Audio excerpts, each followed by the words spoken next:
here, a 1913 S Type 1 Buffalo nickel. Definitely one of my favorite series. This one's graded by PCGS MS65. Anything special about this particular coin, Mike? Well, the thing that's really interesting about it for me is it's a Type 1. And a Type 1 means that the buffalo on the reverse is standing on a mound of earth. And what happened was, as those coins went out into circulation, they noticed that right away what was underneath that mound, the mint mark, usually would wear away, and the date on the front of the coin, the obverse of the coin, would wear away. So they decided to take the buffalo off of the mound and put the buffalo on a line instead, and they put a line called an exergue over the date so that the date wouldn't wear away, so you knew the nickel that you had, where it was made, the mint mark on the reverse, and the date of the coin itself. Those wouldn't wear away. But that's the difference between the Type 1s versus the Type 2s. Now, one thing about the buffalo is, as you know, I love buffaloes. I collect them personally.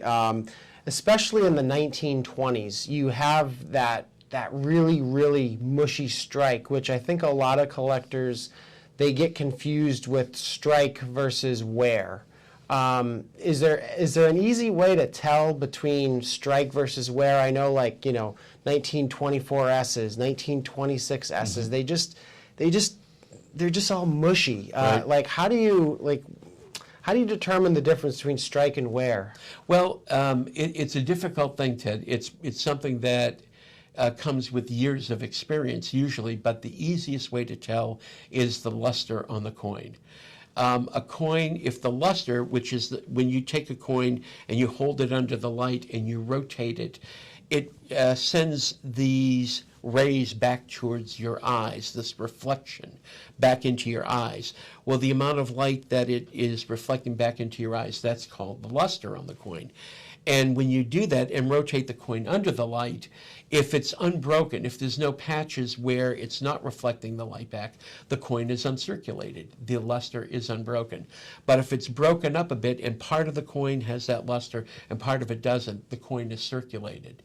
But you're absolutely right, though, on those coins, 24, 25, 26, 27, particularly, those dates are very, very difficult to determine whether or not the coin is worn or is actually uncirculated, and it's just a weak strike. And that's why when you find a coin that has a great strike and it's one of those years, buy it. Almost regardless of the price, buy it, because those coins don't come along that often. Yeah, and dealers do typically ask quite a pretty premium for the ones that are very, very well struck. But it's the way that the coins should look. And it's true for both the D-mints, the Denver coins, and the S-mints as well, too.